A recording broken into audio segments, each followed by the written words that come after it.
अस्सलाम वालेकुम व्यूअर्स, आप देख रहे हैं ज़ैब एफ़एम डिजिटल और मैं हूं आपका मेज़बान अतीक। और प्रोग्राम आप जैसे कि जानते हैं एम्बेसडर, और आपकी मुलाकात हम करवाते हैं अपने अलमनाइज़ के साथ। आज के प्रोग्राम में जो हमारे गेस्ट हैं उनकी पर्सनैलिटी के अंदर बहुत सी वर्सटैलिटीज़ को देखा गया है, ऑब्ज़र्व किया गया है, एंड देन अगेन उनका एक्सपीरियंस माशाल्लाह बहुत ज़बरदस्त किस्म का है। उन्होंने मल्टीपल जस्ट लाइक डेज़िग्नेशन के ऊपर, और मैं ये कहूँगा कि मल्टीपल ऑर्गेनाइज़ेशंस के अंदर और मल्टीपल डोमेन्स के ऊपर काम किया है। मल्टीपल डोमेन से मैं ये कह सकता हूँ, ठीक है इंडस्ट्री चले आईटी ही सही, मगर जब आप उसके आईटी के अंदर जाते हैं तो आपको आज आइडिया हो जाता है कि दुनिया की कोई भी फील्ड आप उठा लें, चाहे वो एजुकेशन हो, हेल्थ हो, डेटा मैनेजमेंट हो, बैंकिंग हो, कुछ भी आप उठाएं, आईटी के बगैर कुछ नहीं है। और सबसे ज़्यादा अच्छी बात ये होती है कि जब लोग डिफरेंट डोमेन्स के ऊपर काम करते हैं और उनका एक्सपीरियंस, आप जब एक्सपीरियंस खुद करते हैं उनकी बातों से या उनके काम के मयार से जानते हैं, तो फिर आपको और भी ज़्यादा आइडिया हो जाता है कि आपको अपनी लाइफ में, अपने फ्यूचर में चीज़ों को किस तरह डिज़ाइन करना चाहिए। तो आज हमारे साथ मौजूद हैं फरजत अलीशा, और सर अस्सलाम वालेकुम। Well, Atik, thank you for such a nice intro. It's honour sir. Sir, बहुत सी चीज़ें हैं लाइफ में, हम डिस्कस भी करेंगे, मगर बात ये कि हर चीज़ कहीं ना कहीं उसके बुनियादों पर ही मुनहसर होती है, क्योंकि जब आपकी बुनियाद को देखते हैं तभी आइडिया होता है कि किस कदर। तो मैं ये पूछना चाहूँगा और जानना चाहूँगा कि आपकी स्कूलिंग कहाँ से हुई और आप स्कूलिंग के वक्त किस तरह के स्टूडेंट थे। अच्छा, थोड़ा सा मैं उसे भी स्टार्ट करता हूँ। So I was not born in Karachi, तो मैं कराची से तो नहीं हूँ।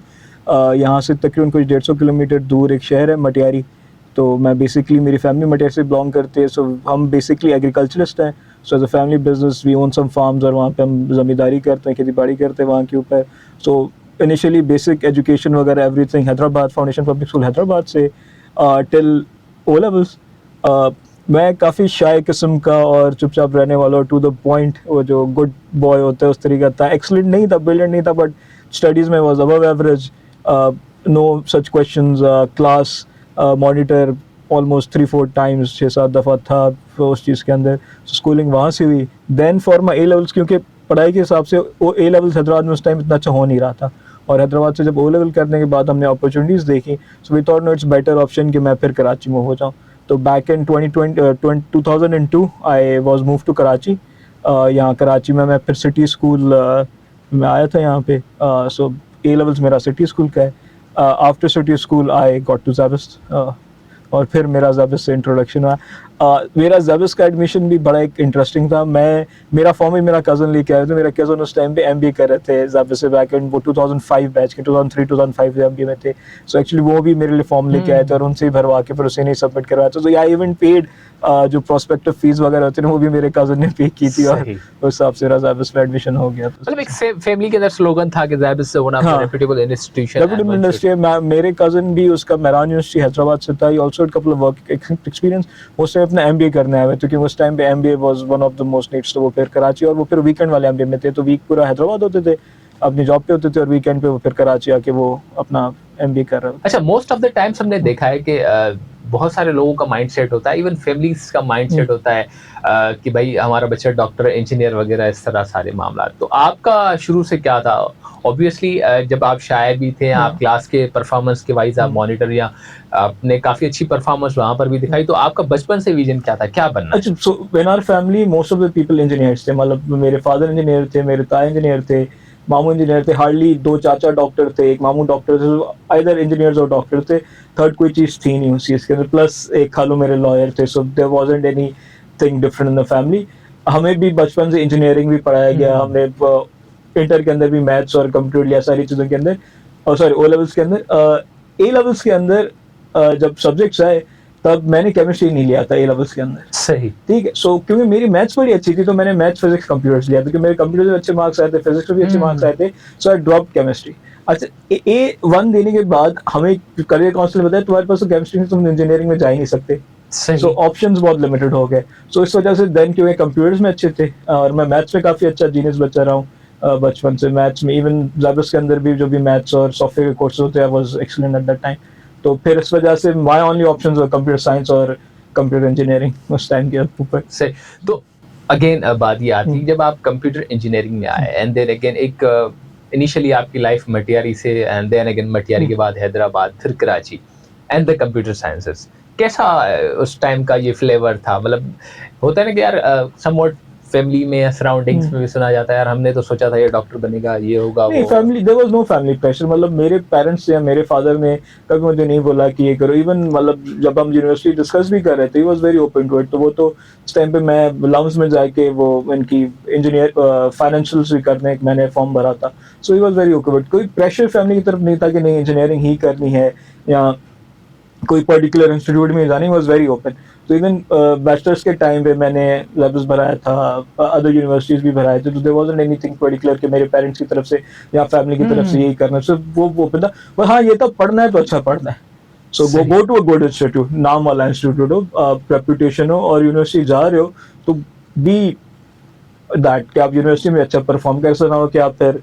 और मैं उस टाइम पे कराची अकेला रहता था उस टाइम के ऊपर ना, तो काफ़ी फैमिली की तरफ से। But one good thing was I always believe in trust. जो ट्रस्ट स्पेशली मेरे फादर ने जो जी, जी। ट्रांसफर किया था उस टाइम मेरे ऊपर, सो आई हैड नो रिस्ट्रिक्शंस कोई स्टडी के ऊपर उस चीज़ में। सो दैट वाज वेरी गुड। अच्छा फरज़त हम जब इंटीरियर के हवाले से बात करते हैं तो मोस्ट ऑफ द टाइम्स हम यही सुनते हैं कि मैट्रिक और इंटरमीडिएट। हाँ। अच्छा आपने ए लेवल्स और ओ लेवल्स को ऑप्ट किया, तो ये एक्सपीरियंस कैसा रहा? और उस वक़्त आप जब सिटी में थे तो हाँ। वहाँ पर आप किस तरह के स्टूडेंट रहे? अच्छा, सो ओ लेवल्स भी एक सॉर्ट ऑफ इन क्या कहते हैं, एक ग्रुप डिसीजन था। It wasn't a particular one person decision. ठीक है, हमारा एक क्लास का ब्रिलियंट लड़का होता था शायान बैक इन क्लास 7-8, और उस टाइम में नया नया ओ लेवल्स खुला था। तो शायान पेरेंट्स केम अप, और जो पेरेंट्स आपस में जो बातचीत करते, शायान्स पेरेंट्स केम अप पर क्या कि नहीं यार कराची में ओ लेवल होता है और करना चाहिए। हमारी फैमिली के एक्सटेंडेड मेंबर जितने भी कराची में ओ लेवल्स करते हैं और आपको आगे बहुत फायदा होते हैं, स्टडीज बड़ी अच्छी है, मैट्रिक में वही आप रन ऑफ द मिल बच्चा आपका हो जाएगा। तो sort of group of like हम 12 स्टूडेंट्स थे जो हम लोगों ने फिर ओ लेवल्स टाइम पे भी हैदराबाद में ऑप्ट किया था। तो वो शायद इनिशियली, लेकिन उन्होंने हमारे पेरेंट्स को बताया। पेरेंट्स ने एक्चुअली उस टाइम भी हमारे पेरेंट्स ने ओपन ऑप्शन दिया था, करना है मुश्किल होगा, हमने कहा नहीं करना है, वील ट्राई इट आउट, क्योंकि वो पूरा हमारा ग्रुप था, सारे लोग जा रहे थे उस टाइम के ऊपर। Karachi A levels was a very big difference. Cultural shock basically, 3 चीज़ों का कल्चरल शॉक था। पढ़ाई का cultural shock, the teaching level was very different. Hyderabad में आपको वो वाला टीचिंग लेवल आपको नहीं मिलता। आपको कराची से बात है, आप रियलाइज होता है यार ये लॉजिक इतना आसान था और हमें कितना मुश्किल तरीके से पढ़ाया गया है, या ये topic is so interesting, but Hyderabad वाले टीचर ने कभी वो आपको वो बिल्ड ही नहीं किया वो इंटरेस्ट उस चीज़ के अंदर। सो it was a cultural shock. Second cultural shock was because Karachi was a megapolis, is a very big city. Traffic was the hardest thing to cope up with Karachi में, especially timings के ऊपर. So एक cultural infrastructure बड़ा अच्छा था, traffic था, cultural shock in terms of because you are in a big city. Third cultural shock sort of ये था कि आपने अकेला रहना शुरू किया. You tried to be on your own. So from a very protective, क्योंकि type of environment के बाद आप एकदम से आप not 100% but at least 80% on your own when you try to live, it's completely different उस चीज़ के अंदर. तो 3 cultural shock थे. शॉक एब्जॉर्ब किए. एजुकेशनली इतना कुछ फर्क नहीं पड़ा. The only sort of an extra effort put करनी पड़ी थी, क्योंकि वही प्रेशर था कि यार हम आए हैदराबाद से लड़के आए हुए हैं, और मैं अकेले नहीं था उस टाइम में. हम 4 दोस्त साथ आए थे हैदराबाद से, जो हमने हैदराबाद से लेवल्स किया. We all got admission the same school, और वो पूरा हम 4 लोग साथ थे उस चीज़ के अंदर. One of them was also SZABIST alumni Asad Farooqui, जिसने फिर ये शीरीन उबैद के साथ ये डॉक्यूमेंट्री के ऊपर उनको जिनको ऑस्कर्स मिला, तो she was the cameraman camera crew उनके अंदर था असद. तो या so Asad was also our batchmates back then. तो हम सारे लोग एक साथ आए थे 4 लोग. तो एक हमारा ग्रुप था, सॉर्ट ऑफ बॉन्डिंग थी, हम एक दूसरे बैकअप भी करते थे. थोड़ा सा हेक्टिक था क्योंकि हर वीकेंड हैदराबाद ट्रेवल करना पड़ता था. So Friday right after school हम हैदराबाद चले जाते थे. फिर संडे रात का हैदराबाद से आ रहे हैं, बट वीकेंड्स को पढ़ाई, ट्यूशंस वगैरह सारी चीजें. बट वो सॉर्ट थोड़ा सा स्ट्रगल था हमारे लिए, but we did cope up. और अच्छा अल्हम्दुलिल्लाह. अच्छा अगेन जब ज़ैबिस्ट की लाइफ को कैसे एक्सप्लोर किया, कैसा एक्सपीरियंस रहा? ऑब्वियसली आप कल्चर शॉक को एब्जॉर्ब कर चुके थे, अब एक नई लाइफ में जा रहे हैं जहाँ पर आपको अपनी कैरियर ओरिएंटेड फील्ड यानी कि कंप्यूटर साइंसेस जो आपने उस वक्त ऑप्ट की थी उसमें आप जा रहे हैं. तो हाँ, so it was a very interesting experience. और our class was one of I think very diverse class जो ज़ैबिस्ट में आई थी उस टाइम के ऊपर, और हम बड़े इंटरेस्टिंग टाइम से आए थे. बिकॉज व्हेन वी केम उस टाइम में ना ये मार्केट्स ओपन हो रही थी और आईटी का बहुत बड़ा बूम आ रहा था, और लॉट ऑफ आउटसोर्सिंग आउटशोरिंग आना शुरू हुई थी. We were like very lucky to have sir Zishan as our coordinator. Sir Zishan has been one of the greatest mentors in our life. Indeed. और across आप हमारी बैच से हमारे 2 बैच ऊपर हमारे 2 बैच वो पूरा वो 2002 से 2007 वाले जितने भी लोगों से बात करेंगे ना, everybody will tell you how amazing Sir Zishan was. Sir Zishan ने ओरिएंटेशन पे आपको हमें आगे कहा था जो प्रोग्रामर बनने हैं ना वो Zabis से चला जाए, वो बाकी यूनिवर्सिटी में चला है, बिकॉज Zabis तो आपको प्रोग्राम में ही बनाएगी. Zabis will give you skills to do technology sales वाला काम, do business analyst वाला काम. So शुरू से ही the roadmap was there from us from our orientation day. हमारी first class से first week के अंदर ही on a after the class हमें auditorium में सर जिशान ने हमें lecture दिया था only our batch, and he told us कि हम ये पढ़ाएंगे और हम आपको इसलिए पढ़ाएंगे क्योंकि अगर ये चीज है ना बाकी जितने भी यूनिवर्सिटीज हैं वो रन ऑफ द मिल बड़ा अच्छा पढ़ा रही है, बट Zabis का डिस्टिंक्शन पॉइंट ये है कि वी डोंट क्रिएट प्रोग्रामर्स जो हार्ड कोडिंग आपसे कराएगा कि आप कर्नल की प्रोग्रामिंग कर लो या आप रैम पे आप प्रोग्राम्स लिख लो. So but that thing actually help us. और हमारे बहुत सारे कोर्सेज Zabis के अंदर ना वो very sort of inclusion of business in it. मतलब हमारे इलेक्टिव्स के अंदर हमने एंटरप्रेन्योरशिप तब पढ़ा था, और मुझे याद है बीबीए ने एंटरप्रेन्योरशिप 2013-2012 के बाद अपने एज एन इलेक्टिव देना शुरू किया है. हमने फॉरेन लैंग्वेज के अंदर चाइनीज पढ़ा था. तो बैक देन ये 2006 की बात है. सर जिशान यही कहते थे कि फ्यूचर इज चाइना. जितना ट्रेड चाइना से चल रही है, इंग्लिश तुम्हें आती है और the second language you need to learn is Chinese. तो हमने 2006 के अंदर as a foreign language Zabis Chinese पढ़ाता था, which was not a concept anywhere entire studies के अंदर. मोस्टली फ्रेंच या स्पेनिश पढ़ाई जाती है. अभी भी बहुत सारी यूनिवर्सिटीज के अंदर फ्रेंच और स्पेनिश पढ़ाई जाती है. Zabis was one of its kind institute जो चाइनीज पढ़ाते थे. और अभी पता अगर आपको बिजनेस करना है, main export market is China, main tech market is China, main sales market is China. So that experience just to have that glimpse of that. So that was an amazing experience उस time के ऊपर. And very thorough. मतलब few of the teachers were amazing.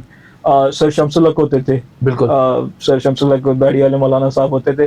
The best part of sir Shamsul हक course was उनका final नहीं होता था. उनका 60 मार्क का फाइनल प्रोजेक्ट होता था और सर के साथ बैठ के प्रोजेक्ट बनाने में बहुत मजा आता था. इट्स वेरी एक्साइटिंग सर के साथ. इवन आपने अंडर ग्रेजुएशन के बाद ग्रेजुएशन भी Zabis से की.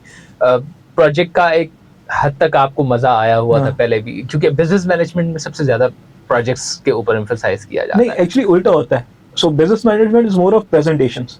आप प्रेजेंटेशन बनाए, प्रोडक्ट बनाते हो, फिजिकल कोई चीज बनाते हो. हम लोग कंप्यूटर साइंस वाले हम कोडिंग के ऊपर प्रोजेक्ट्स के ऊपर बनाते थे. सो इन टर्म्स ऑफ प्रोजेक्ट्स हमारे projects main important computer science होते थे. हाँ, बीबीए के अंदर it was more of a presentations, writing modules और वो वाली सारी चीजें एमबीए के अंदर. सो एमबीए के अंदर वो सारी चीजें थी. बट 4 साल BScs करने के बाद ना, because you are so known to the system, आपको सिस्टम पता होता है, plus a lot of teachers आपको आप जानते हो, पहचानते हो, बाय फेस वैल्यू जानते हो, बाय इवेंट्स जानते हो, by curricular extra curricular activities जानते हो. सो उस टाइम पे सर सुमेर सिराज होते, तो सर सुमेर सिराज के साथ प्रीवियस हम लोगों ने 2-3 इवेंट्स के अंदर सर के साथ हमारी कोऑर्डिनेशन रही थी उस चीज के अंदर. इसी तरीके से मैम वजिया के साथ हमारी अच्छी खासी coordination pre getting into MBA रही थी. तो वो हमारी रिसर्च काउंसलर भी थी हमारी उस टाइम के ऊपर. तो उस तरीके से हम लोगों ने ना काफी मतलब for us MBA wasn't that difficult because हम IT से आ रहे थे. फॉर अस एक फायदा में हो गया था बिकॉज हमने Zabis से बहुत सारे जो BS के कोर्सेज किए हुए थे ना, and those computer science courses were aligned with what MBA was teaching in terms of हमने marketing principles भी पढ़ा हुआ था, हमने finance भी पढ़ा हुआ था बैचलर्स के अंदर. being computer science graduate शायद बाहर नहीं पढ़ाते दूसरी यूनिवर्सिटी, लेकिन Zabis BS computer science को आपको हमें finance भी पढ़ा था, हमने economics भी पढ़ा था, हमने emerging technologies भी पढ़ा था, हमने human psychology पढ़ा था. so हमने ये सारे courses पढ़े हुए थे already, तो हमें काफी easy हो गया था. Zabis was very good. कुछ courses उन्होंने हमें जो बेसिक कोर्सेज हमारे BS computer science उन्होंने कहा था Zabis ही पढ़ने, तो हमें उन्होंने कहा था कि आप ये ना पढ़ें, आप इसकी जगह और इलेक्टिव ले लें. So we still were like 2 people जो हम क्लास से हमने MBA साथ किया था. तो हम both of us even had very good कि हमने फिर इलेक्टिव्स हमने 4 की जगह हमने 6 इलेक्टिव्स लिए थे. इंस्टेड हमने 2 कोर्सेज हमने चेंज करवा दिए थे MBA के अंदर भी. सो अच्छा, आपने करियर को भी जब किकअप किया है तो आप एज अ सिस्टम एनालिस्ट, आपकी पहली जॉब Zabis में ही थी जी. Zabis से पढ़ के Zabis में जॉब करना कैसा इत्तेफाक? अच्छा, Zabis में जॉब नहीं था. Zap Solutions का एक प्रोजेक्ट डिप्लॉय किया था हम लोगों ने as a final year project. हमारे फाइनल प्रोजेक्ट में Zap Solutions ने हमारी क्लास के अंदर, सो हमने ये डिसाइड किया था यार हम रियल वर्ल्ड प्रोजेक्ट्स करेंगे. सो हम बैठे टीचर्स के साथ, सर जिशान के साथ सर असलम होते थे, we set with them. Sir Aslam is also a great mentor. अभी सर भी ऑस्ट्रेलिया में ही होते हैं. तो सर असलम परवेज विमन के साथ हम बैठे थे, सर जिशान के साथ हम बैठे थे, मैम मजरा के साथ हम बैठे थे. हमने डिसाइड किया था कि we will do some real world projects. तो उन्होंने कहा था जैब सॉल्यूशंस में हमारे पास जैबिस की कुछ डेवलपमेंट्स हैं जो कि पेंडिंग पड़ी हुई हैं, और अगर आप बच्चे वॉलंटियरली प्रोजेक्ट करना चाहिए you can do that, plus will give you as an internship certificates because आपने वो किया है. सो सेमेस्टर का पूरा टाइम जनवरी से लेके जो जून तक का पूरा टाइम होता है, so we took that as final project. 6 months project से सब लोगों के पास देवर लाइक 6 टीम्स, 5-5 6 लोगों की हमने प्रोजेक्ट डिप्लॉय किया. That's why Zabbis gave us an experience letters because deploy, और हमने फाइनल डिप्लॉय किया था. तो आप सोचें 2008 के अंदर हमने Zabbis एडमिशन सिस्टम डिप्लॉय किया था जो ऑनलाइन एडमिशन सिस्टम है, जो on A 60% model still similar जो हमने उस टाइम पे डेवलप किया था, और अभी भी वो यूज हो रहा है जो 60% मॉडल हम डेवलप करके गए थे 2008 के अंदर. सही. अच्छा, ऑब्वियसली इतना बड़ा सिस्टम था और सारी टीम में जैसे लाइक 4 से 5 लोग थे. आपका कैसा एक्सपीरियंस रहा? जैसे सर असलम परवेज साहब थे या सर जीशान साहब थे, एंड देन अगेन मैनेजमेंट, किस तरह की कोऑर्डिनेशंस रही? क्या क्या उस टाइम, जैसे माशाल्लाह आज आप एक बहुत ही अच्छी पोजीशन पे हैं, आप एक डिपार्टमेंट के हेड भी हैं, तो उस वक्त को और इस वक्त को देखें तो क्या आपको फील हो रहा है कि किस तरह के हमारी मैनेजमेंट की सपोर्ट थी आपको? Management was very supportive. couple of reasons. बहुत सारे टीचर्स के साथ अब जब मतलब जीशान के साथ अपना सर रहते हैं, काम करते हैं, plus you are in the good books of sir Zeeshan, तो काफ़ी चीज़ें ईजी हो जाती हैं. Plus a lot of things हमने Zabbis में अपार्ट फ्रॉम एकेडमिक्स हम बहुत ज़्यादा, हमारी क्लास बहुत ज़्यादा एक्स्ट्रा करिकुलर एक्टिविटीज में बहुत ज़्यादा थे. मतलब हमने Zabbis का सबसे पहला ऑनलाइन गेमिंग टूर्नामेंट कराया था Zabbis के अंदर. That is way back in 2005. वो भी हमारे कोर्स का प्रोजेक्ट था. We are doing management principles, और मैनेजमेंट प्रिंसिपल्स का फाइनल प्रोजेक्ट था कोई इवेंट करवाना है. सो हमने हमारे ग्रुप ने we did an online gaming competition Zabbis के अंदर, जिसके अंदर काउंटर स्ट्राइक भी था, फीफा भी था, सारी चीज़ें थी. अच्छा, उसकी वजह से and it was a very big hit. मतलब हमने फाइनल ऑडिटोरियम के अंदर हमने लाइव स्ट्रीम कराया था काउंटर स्ट्राइक. हमने फाइनल ऑडिटोरियम के अंदर फीफा का मतलब ऑडिटोरियम की स्क्रीन के ऊपर, और पूरी की पूरी दो फाइनलिस्ट थे, उनको हम बिठा के उसमें पूरे ऑडिटोरियम हमने भरे थे. हमने टीचर से इजाजत लेके सर पूरी क्लास ऑफ ऑडिटोरियम में मैच हो रहा है, मैच देखने जाएंगे. सो इस तरीके से ना, because you have very good relationship with the teachers. Plus this जो हमने Zabbis के अंदर, फिर हमने Zabbis गेमिंग सोसाइटी भी बनाई थी उस टाइम के ऊपर. अब वो भी हम 5-6 लोग थे, हमारी क्लास के 5-6 लोग थे. उसके बाद हमारे जो जूनियर्स थे उन लोगों ने वो हमने उनको टेक ओवर किया उसके ऊपर. So build up a Zabbis gaming society. So हमें काफ़ी ज़्यादा sort of relationship हमने build किया था टीचर्स के साथ. So Sir Aslam was one of them, Sir Zishan was one of them, and Mazra was one of them. We even had access to Sir Javed Lagari because हमने जब ये Zabbis gaming event किया था, इसके बाद Sir Javed wanted to do an intra Zabbis gaming event जिसमें Zabbis Karachi की team versus Zabbis Islamabad की टीम versus Zabbis लाड़काड़ा की टीम versus Zabbis दुबई की team. We would try to do it, but it was not technically possible क्योंकि उसके लिए आपको close VPN loop चाहिए होता है for the game to run. आप इस तरीके से international close VPN loop बनाना उस टाइम के ऊपर 2005-06 में कुछ technical issues थे, वो tools readily available नहीं थे, expensive थे. So that idea was dropped down at that. But then because of this, we had access even to Sir Javed Lagari.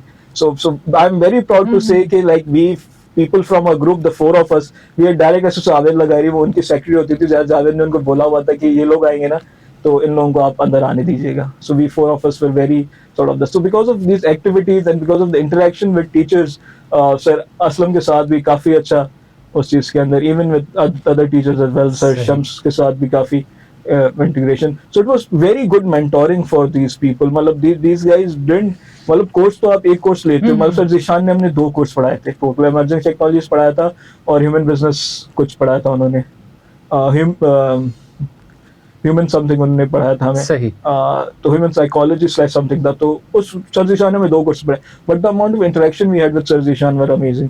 Sir amount discussion we have with sir Asim Riaz were amazing. Teachers काफ़ी teachers मतलब very good, very helpful उस चीज़ के. कुछ आपको teachers मिल जाते हैं उस चीज़ के अंदर. There were some of bad experiences with some teachers as हां, ये तो लाइफ का ऐसा. There good people, bad people everywhere, but but some good teachers back then जिन्होंने हमारी काफ़ी हेल्प की. अच्छा, एक चीज़ बड़ी इंटरेस्टिंग मैंने देखी, आपने इनिशियली करियर में अपने जो स्टार्ट की है जॉब 4 डिफरेंट ऑर्गेनाइजेशंस में आप रहे और as a business intelligence manager की पोजीशन पे रहे. तो सबसे पहले मैं जानना चाहूँगा कि बिजनेस इंटेलिजेंस मैनेजर के जो रोल्स हैं या रिस्पॉन्सिबिलिटीज़ हैं वो क्या हैं, and then again different 4 organizations जिसमें आपने अबू दाऊद से स्टार्ट किया और जो आजकल one of the most prominent platform for the online purchases is दराज. तो ये दराज, इसके बीच में भी 2 और ऑर्गेनाइजेशन हैं. ये कैसा रहा सफर? अच्छा, so I was very good with numbers and I was very good with data. मतलब मेरा the way the class fellows used, मैं प्रॉब्लम के थ्रू देख लेता हूँ, सो मैं डेटा के भी थ्रू देख लेता था। I am very good with design, data को मैनेज करना, डेटा को रिप्रेजेंट करना। So luckily I landed a job in that. So वो कहते हैं ना, अगर आपका पैशन और आपका वो साथ हो जाए, जॉब साथ हो जाए, बड़ा मजा आता है। So I learn, so business intelligence is basically the data repository of the organisation. Organisation में जितना भी डेटा चल रहा होता है, उसका सारा repository is the BI team. Basically BI करता है क्या है, देयर आर डिफरेंट टूल्स जो किसी ऑर्गेनाइजेशन में, सेल्स टीम में एक टूल चल रहा है, इन्वेंट्री का अलग टूल चल रहा है, उन सब डेटा को एक जगह पे इकट्ठा करता है, फिर उस इकट्ठा करके उसको एक ऐसे फॉर्म में लाता है जो कि रीडेबल हो, अंडरस्टैंडेबल हो, और जिसके ऊपर से आप कोई एक्शन ड्राइव कर सके। सही। ठीक है, तो हमने वो BI team, so this is way back, मैं 2008 की बात करूं, ग्रेजुएशन के बाद बीआई का रोल तकरीबन इतना होता था। अभी तो बीआई बहुत बढ़ गया। अब बीआई के अंदर आपका डेटा साइंस का जो आर्टिफिशियल इंटेलिजेंस का पूरा मॉडल है, जो मशीन लर्निंग का पूरा मॉडल है, ओवर द लास्ट 15 years वो machine learning is greater now than what actually analysis are, वो अब जो हम आजकल चीजें कर रहे हैं उस चीज के अंदर। बट बैक देन यही होता था कि आप पूरे ऑर्गेनाइजेशन के डेटा को एक सिंगल प्लेटफॉर्म पे ले, और सिंगल प्लेटफॉर्म के बाद आप उसको वाया डैशबोर्ड्स, रिपोर्ट, एनालिटिक्स आप सारा चीज करो। So the entire repository was one. At that time, or still, data analytics is one of the major जिसको कहते हैं ना field, is one of the most required, क्या कहते हैं, most required जरूरत होती है आपको वो any function या ऑर्गेनाइजेशन का। बाकी डिमांड में काफी चीजें वो एक्सपीरियंस उसका। So by the luck of it, 2 years in a job, some people in the industry got to know, यार ये यहाँ पे अच्छा काम कर रहे हैं, वहां से ऑफर आती है, फिर आदमी आई जॉइन तामीर माइक्रो फाइनेंस बैंक उस टाइम के ऊपर। आई वर्क विद इजी पैसा के लॉन्च के टाइम पे, आई वर्क विद तामीर माइक्रो फाइनेंस बैंक। इजी पैसा का डेटा एनालिटिक्स इंजन बिल्ड करना। सो इजी पैसा का टू पार्ट्स होते थे। There used to be a telco part जो कि वो टेक्निकली ओन करता था Easypaisa, and the banking part जो बेसिकली मनी मैनेजमेंट करता था उसका। सो तामीर बैंक, अभी वो टेलनॉर माइक्रो फाइनेंस का रीब्रांड कर दिया उन लोगों ने। सो तामीर माइक्रो फाइनेंस बैंक में I was also part of the BI team, we were enabling the entire banking systems, आपका डेटा वेयर हाउसिंग और उनकी डेटा एनालिटिक्स, प्लस उसके ऊपर उनका फ्रॉड मैनेजमेंट सिस्टम भी। Fraud management came also came under, fraud management was a tool, so वो tool की implementation का पार्ट भी बीआई टीम रही थी काफी ज्यादा। Plus even at Abu Dhabi Pakistan हम काफी ज्यादा प्रेडिक्शन एनालिटिक्स करते थे। उनकी जितनी भी एनुअल प्लानिंग होती थी, सेल्स प्लानिंग होती थी, इन्वेंट्री प्लानिंग होती थी, that was designed through BI. So हम प्लानिंग करते नहीं थे, लेकिन we are part of that strategy. We build that tools जो कि उनको आउटपुट दे के, यार अच्छा नए अगले 3 महीने के टारगेट ये होने चाहिए, या अगले साल में इस पर्टिकुलर ब्रांड की कितनी सेल्स फोकस करो, या इतने आइटम की कितनी सेल फोकस करो। So everything focusing strategy come from BI. So उसके बाद दराज का चांस मिला। दराज भी बड़ी एक इंटरेस्टिंग कहानी है। मैंने दराज सिर्फ एक वजह से ज्वाइन किया था, क्योंकि मुझे टाई नहीं पहननी थी। मैं बैंक तामीर बैंक क्या करता, बैंक को टाई पहन के जानी थी, वेरी कंस्ट्रेंट टाइम, मतलब सुबह 9 बजे आपको बैंक में होना था। द गुड थिंग अबाउट दराज वाज, जब मेरा दराज मुनीब माहिर जो उस टाइम पे सीईओ थे, अभी बाइके के सीईओ, वो उनका मेरा इंटरव्यू, वो टी शर्ट में बैठे हुए थे, काफी फंकी किस्म की उनकी टी शर्ट पड़ी हुई थी, और मैं काफी इंप्रेस हुआ था। मैंने कहा नहीं यार, this is the place to work at. So one of the reasons I joined Daraz, one was location, इनका इधर हाइपर स्टार के ऊपर इनका ऑफिस होता था, बिल्कुल 6th फ्लोर। जिस रूम में मेरा इंटरव्यू हुआ, वो सामने आपको पूरा बीच नजर आ रहा है, पूरा क्लिफ्टन बीच आपके व्यू के अंदर। So office was very nice. So these are couple of reasons. और मैं बैंकिंग से था। दराज उस टाइम पे जुलाई 2012 में लॉन्च हुआ था, very new, very few people, उनको पता भी नहीं था दराज क्या है। मैंने जब कुछ अपने दोस्तों से हमने कुछ लिया कि यार फीडबैक ऑफर ये है, क्या करूं, वो कहते हैं ऑनलाइन जूते कौन बनाएगा, क्या internet based, internet service provider. तो इस तरह की काफी क्वेश्चन होते थे। सही। But I just went because I don't want to wear a tie at a bank, so one of that reason. तो मैंने वो स्विच किया, and then it worked out. Industry grew. मैं 2012 से 2015 तक था। Daraz has been one of an institutions as a learning for me. मतलब ना सिर्फ मैं, और भी जितने सारे लोग हैं वो दराज में जो लोग रहे थे उस टाइम के ऊपर, वेरी अमेजिंग एक्सपीरियंस। मतलब हम लोग वहाँ पे हमने हर चीज खुद करते थे। मतलब दराज के अंदर एक्सपेरिमेंटिंग के चक्कर में अंदर वेयर हाउस के अंदर, वेयर हाउस की प्रोडक्ट प्लेसमेंट से लेकर, राइडर की रूट से लेकर, ऑफिस के मार्केटिंग स्पेंड से लेकर, and because BI we were repository of data, सारा डेटा एनालिटिक्स हमारे पास ज्यादा था।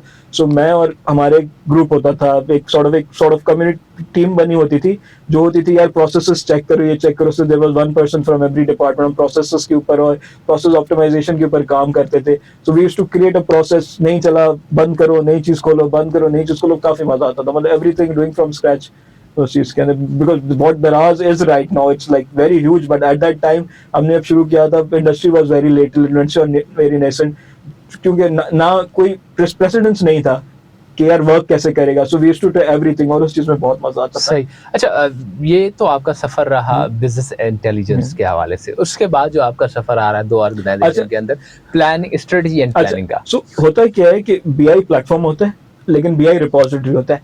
बीआई का जो कस्टमर होता है ना, मतलब एक ऑर्गेनाइजेशन के अंदर जो बीआई जो यूज करता है, नॉर्मली स्ट्रेटजी डिपार्टमेंट यूज करता है सही। फोरकास्टिंग के लिए या फ्यूचर प्लानिंग के लिए, या हम जिसको बिजनेस प्रोसेस री इंजीनियरिंग कहते हैं, कि बिजनेस के प्रोसेस चेंज करने के लिए। जो बीआई का जो मेन कस्टमर होता है ना, एक तो मैनेजमेंट होती है, हायर मैनेजमेंट होती है, उनको आप डैशबोर्ड मैट्रिक्स दिखा दो, लेकिन उनका एक और यूजर होता है, पूरी स्ट्रेटेजी टीम होती है, जो बीआई का डेटा यूज करके स्ट्रेटेजी डिजाइन करती है। वो स्ट्रेटेजी फीडबैक होती है बीआई के अंदर, और फिर बीआई उसको स्ट्रेटेजी के ऊपर और डेटा प्रोसेस करके फिर स्ट्रेटेजी टीम को भेजता है। सो मेरा तकरीबन 8 साल का एक्सपीरियंस हो गया था ओवरऑल इन बीआई डिपार्टमेंट, ठीक है। प्लस दराज के अंदर अलॉट ऑफ, क्योंकि हमने पूरा बिजनेस नॉलेज बिल्ड की थी, तो आपका एक बिजनेस नॉलेज सेंटर्स आप लोग बन गए थे।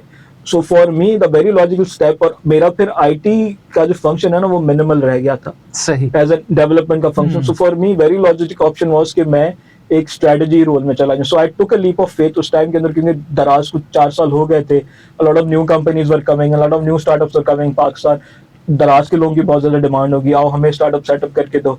सो I joined, these two were very nascent startups उस टाइम के ऊपर, and I joined one of them initially, QNE, which was an online grocery store. It was very different from Daraz, क्योंकि दराज आपका एफएमसीजी बेच रहा, दराज आपका एफएमसीजी नहीं बेच रहा था, दराज आपका बेसिकली इलेक्ट्रॉनिक्स बेच रहा था, फैशन बेच रहा था। कोई भी एफएमसीजी प्रोडक्ट्स घर के आपके ग्रोसरी Grocery के से बिल्कुल। नहीं करता। तो हम एक इस कॉन्सेप्ट के साथ यार हम ग्रोसरी करते हैं। सो दराज को नहीं छेड़ते, Daraz is a very big. So I joined, so it was owned by Premier Group. Premier distribution zone करती है। ये Pharm Evo is one of their companies, Shield Corporation is one of their companies. Already बड़ा group था पाकिस्तान के अंदर, and they wanted to do grocery service. Grocery में गए, 2 years working with them, grocery online grocery बेचने के बाद हम मजाक में कहते थे कि मैं ऑनलाइन सब्जी बेच रहा हूँ। तो हम ऑनलाइन ग्रोसरी बेचने के बाद सही। एक बड़ी अच्छी ऑफर है मेरे पास, जो कि पूरा ई कॉमर्स की, जो कि पूरी क्या कहते हैं इंडस्ट्री के ना, उसके लिए बहुत बड़ा जंप था। हम लोग ऑनलाइन टीवी इनेबलमेंट की तरफ जा रहे थे। सो हम टीवी ने अपना एक ऑनलाइन ग्रोसरी स्टोर शुरू किया, जो हम मार्ट के नाम से। So I was the third employed Hum mart, CEO था और सीईओ था, एंड उन्होंने उसके बाद I was third person to join their strategy team. और हम मार्ट शुरू के 2 महीने हमने बने, जब कंपनी का नाम रजिस्टर्ड नहीं था उस टाइम पे हम थे उस कंपनी के अंदर। तो हमारे आने के बाद हमने कंपनी का नाम रजिस्टर किया, वेबसाइट का जो यूआरएल होता है हमने वो परचेज किया, पूरी हमने डेवलपमेंट की। सो फर्स्ट 6 months एंड हम मार्ट तो सिर्फ डेवलपमेंट थी हमारी, ईच एंड एवरीथिंग। उस टाइम के ऊपर रोज टेस्टिंग करना, रोज देखना कि चल रहा है नहीं चल रहा है, मतलब उसमें तो हम रोज निकलते थे, वेयरहाउस का बनेगा नहीं बनेगा। So from strategies, locations, positions, designing, website designing, physical designing, Riders की शर्ट का कलर क्या होगा, राइडर की बाइक के ऊपर डब्बे का साइज क्या होगा, तो ये सारी इनिशियल तो वो लगे थे।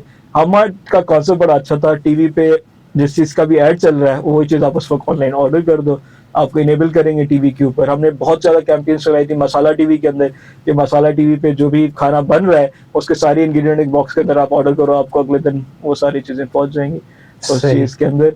बट अनफॉर्चुनेटली पाकिस्तान के अंदर ई कॉमर्स अभी भी बहुत नेसेंट स्टेट पे है, और जितने पैसे ई कॉमर्स को लगने के लिए चाहिए तो लोकल वेंचर्स के पास नहीं होते थे पैसे। So we ran on a funding with हम मार्ट। और उसके बाद मुझे एक अपॉर्चुनिटी मिली देन, क्योंकि बहुत सारे और हम ई कॉमर्स प्लेयर्स खुल गए थे, और क्योंकि सॉर्ट ऑफ एक्सपीरियंस हो गया था, 6 साल का एक्सपीरियंस हो गया था ई कॉमर्स मार्केट के अंदर। सो बहुत सारी कंसल्टिंग फर्म्स और मार्केटिंग फर्म्स ने अपने अंदर एक ई कॉमर्स का सॉर्ट ऑफ एन रोल बनाना शुरू किया, जिसके अंदर आप बेसिकली कंसल्टेंट होंगे between people like Daraz, Foodpanda and people like Unilevers, PNGs and Cokes and Pepsis of this world. तो ये वाला बंदा क्लाइंट से भी बात करेगा, ये वाला बंदा ब्रांड से भी बात करेगा, और ये वाला बंदा कोशिश करेगा कि दोनों का विन-विन सिचुएशन बने और उसके अंदर आप बेसिकली काम करें। So I was hired by Starco, basically brain child Pakistan, जो कि one of the biggest marketing agencies है पाकिस्तान के अंदर। So I was there with them and I was basically looking after the e commerce की प्लानिंग, e commerce की strategy, both FMCG and non FMCG के अंदर। इवन इलेक्ट्रॉनिक्स के भी इनके जो 2-3 क्लाइंट्स हैं उनके साथ उनकी ई कॉमर्स स्ट्रेटजी पे काम करना, उनके नेक्स्ट ई कॉमर्स के प्लान बनाना, उनकी ई कॉमर्स का जो स्टोर फ्रंट हम कहते हैं, मतलब जो वेबसाइट के ऊपर वो पूरा उनका स्टोर नजर आता है उसकी ऑप्टिमाइजेशन करना, इवन जहाँ पे लिस्टिंग नहीं थी जिन स्टोर्स के ऊपर, उन स्टोर्स के ऊपर उनकी लिस्टिंग करवाना। नए जितने भी कॉम प्लेयर्स आ रहे थे उनके साथ सॉर्ट ऑफ स्ट्रेटजी के ऊपर काम करा। अच्छा, हम आपको क्लाइंट लेके आ जाएंगे, विन विन सिचुएशन में काम करते हैं।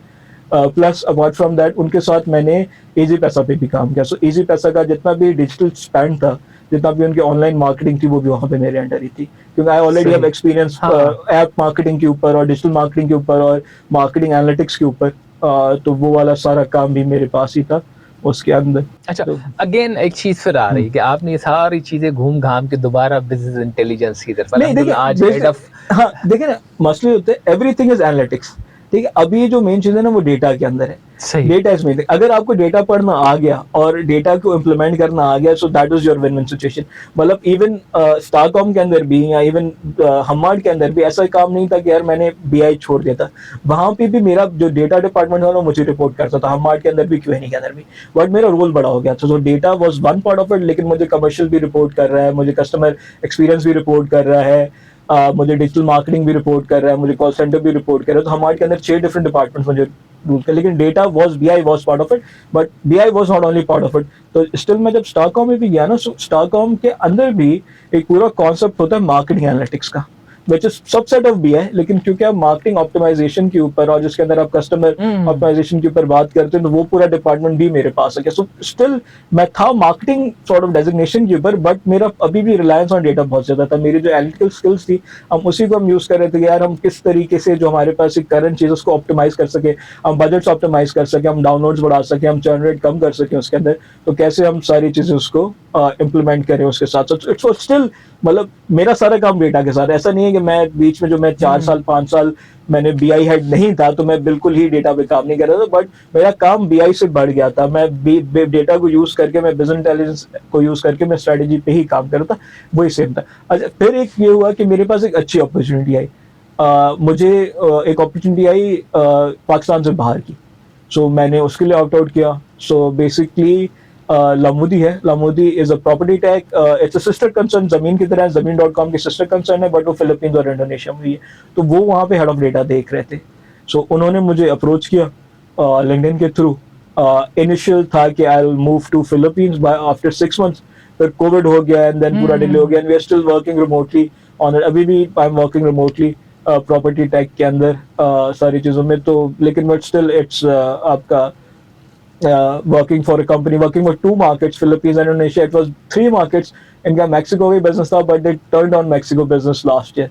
लेकिन मैक्सिको में उनकी वेबसाइट थी। तो very different, 3 different countries at very different level आपका of economic activity, of disposable income. तो 3 डिफरेंट मार्केट्स पे काम करना काफी अच्छा, अमेजिंग था। एक बड़ी इंटरेस्टिंग सी चीज़ है कि हमने देखा है पाकिस्तान के अंदर जितनी भी प्रॉपर्टी रिलेटेड वेबसाइट हैं वो बहुत डिफरेंट तरह से काम करती हैं, और जो बाहर ममालिक के अंदर है वो बड़े ही डिफरेंट अंदाज से काम कर रही होती हैं, क्योंकि उसमें जो है मैंने ये देखा है कि भाई रेंट, ये वो सारी चीज़ें जो भी है वो उसमें भी कस्टमाइजेशन बहुत ज़्यादा होती है। हमारे यहाँ कस्टमाइजेशन बड़ी कम होती है, जो नहीं, मैंने हम फील किया है। हमारे यहाँ जमीन is top of the line. जमीन का जो प्रोडक्ट है, तो हमारे जमाने में product is the website and that. बिल्कुल। जमीन का जो प्रोडक्ट है ना वो काफी मैच्योर प्रोडक्ट है। मतलब लमोदी के अंदर प्रोडक्ट भी अभी इतना इतना मैच्योर नहीं। हम एक्चुअली फॉलो करते हैं जमीन के प्रोडक्ट। तो there are good few things बनाई हुई है। उनके जो प्रोसेस है, उनके जो बैकएंड पे सारे फंक्शन है। तो मेरे लिए प्रॉपर्टी टैग बहुत ही आई ओपनिंग था।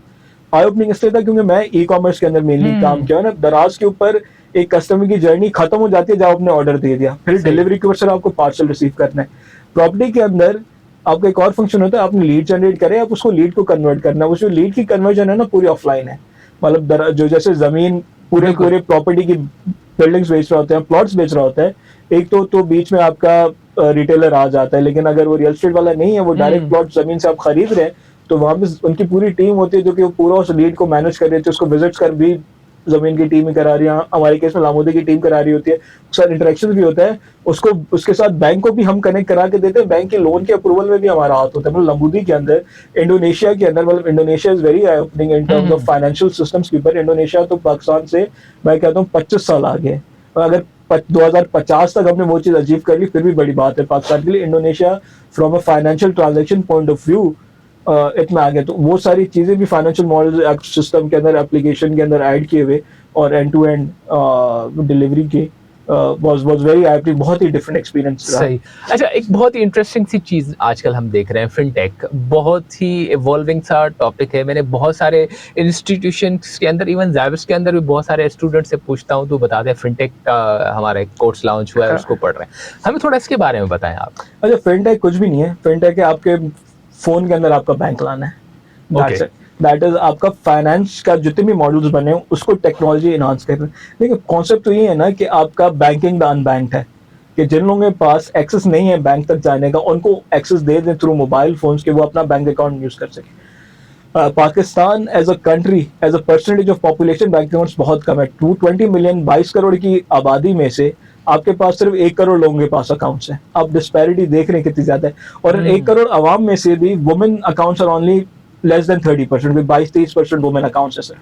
ठीक है, हमारे यहाँ अकाउंट उसी का खुलता है जो कि एक वाइट कॉलर जॉब में होता है। बिल्कुल। आप ऑफिस में जाते हैं तभी, अगर आप स्टूडेंट हैं, जैसे मेरा एग्जाम्पल को जाए, मैं एक स्टूडेंट हूँ और मेरे फैमिली हैदराबाद में रहती है और मुझे कराची पैसे भेजे, तभी मेरा अकाउंट तभी खुला था।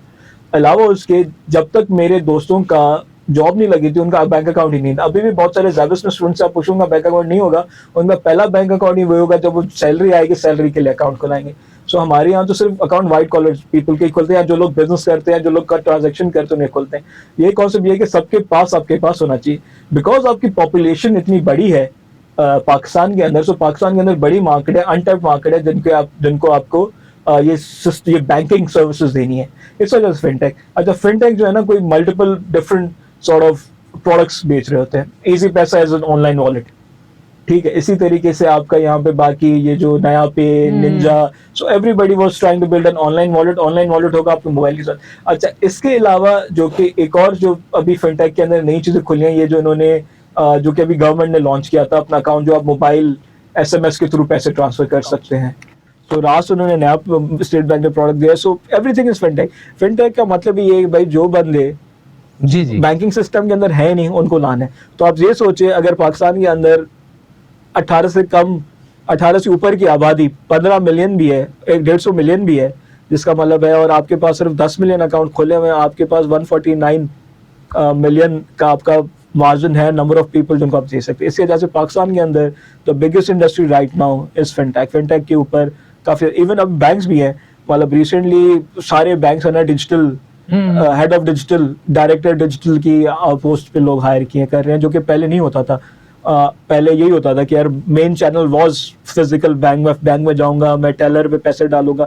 अभी पूरा डिजिटल बैंक का एक अलग वर्टिकल खड़ा, मतलब एक बैंक जो पिछले 70 साल से HBL की तरह काम कर रहे हैं, 75 HBL तो पाकिस्तान में पहले 75 साल से काम कर रहे हैं, HBL के पास अभी डायरेक्टर VP डिजिटल बैठा हुआ है। मतलब they see there is a potential digital के अंदर, there is a untapped market.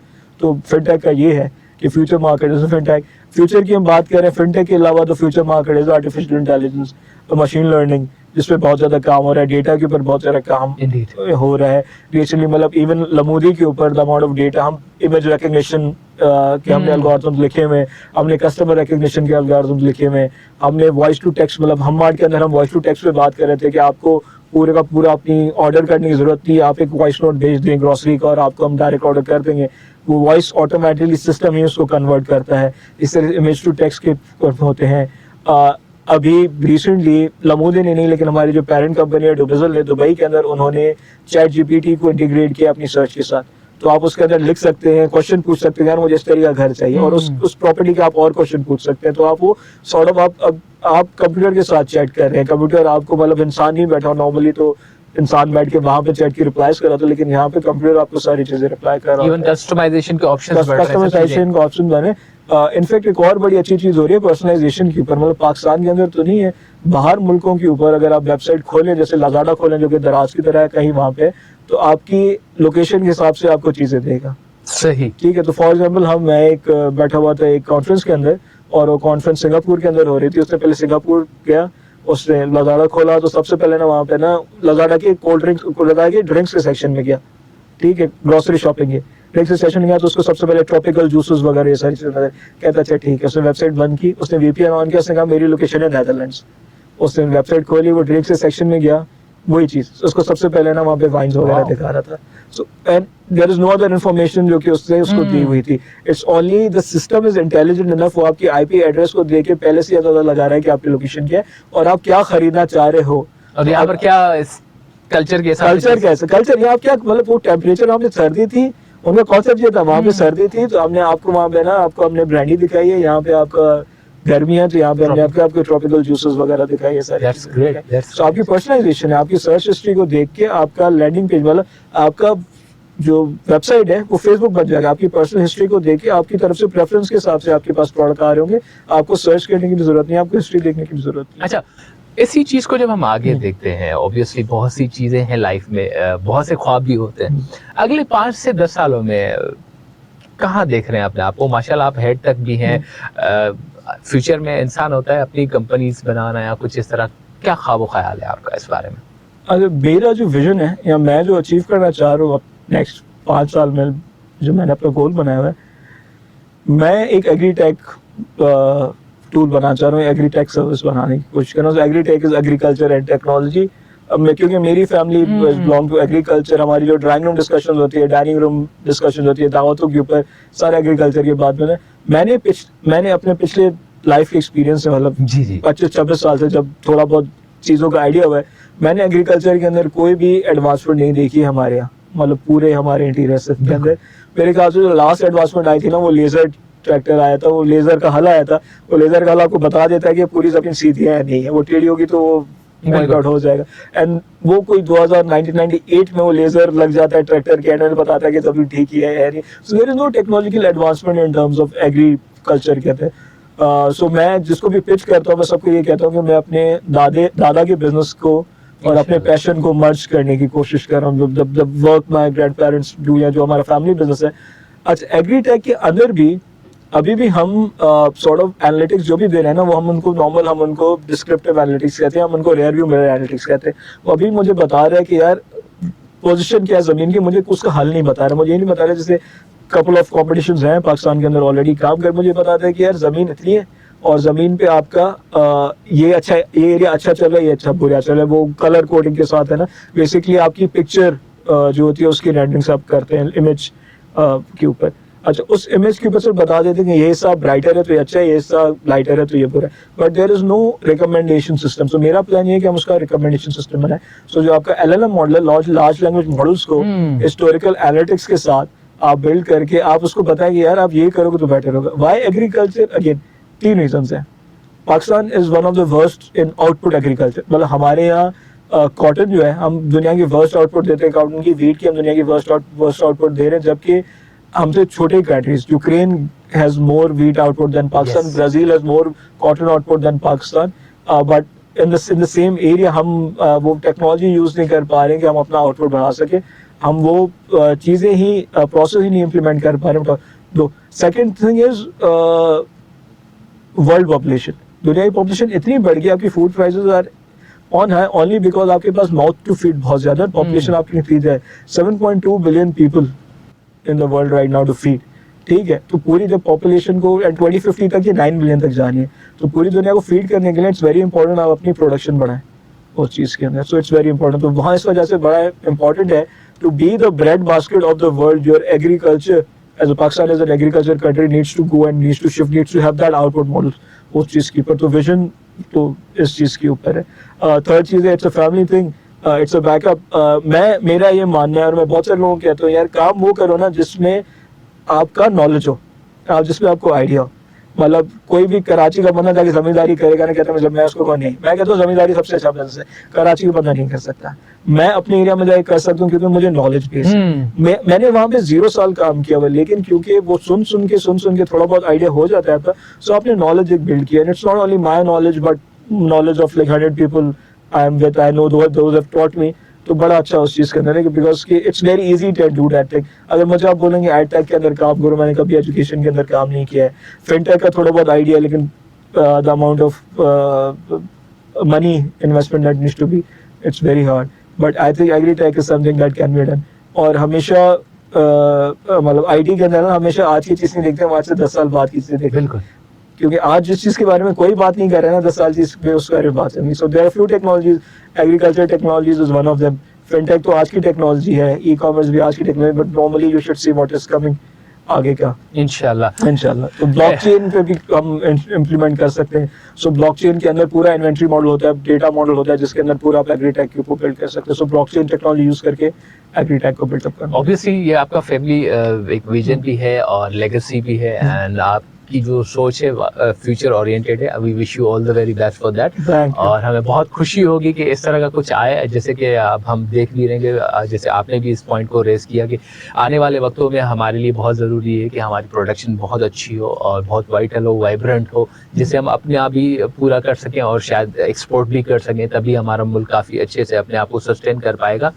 But इस वक्त जो है मामला ये कि वक्त हमें इजाज़त नहीं दे रहा और दिल तो बहुत सारी चीज़ों के ऊपर आपसे बात करने को कर रहा है। Literally very honoured with your kind presence और इनलाइटेंड डिस्कशंस, और बहुत जल्द इंशाल्लाह फिर एक नई एपिसोड के साथ आपसे ज़रूर मुलाकात होगी। तब तक हमें दें इजाज़त। फ़ी अमान अल्लाह। करी।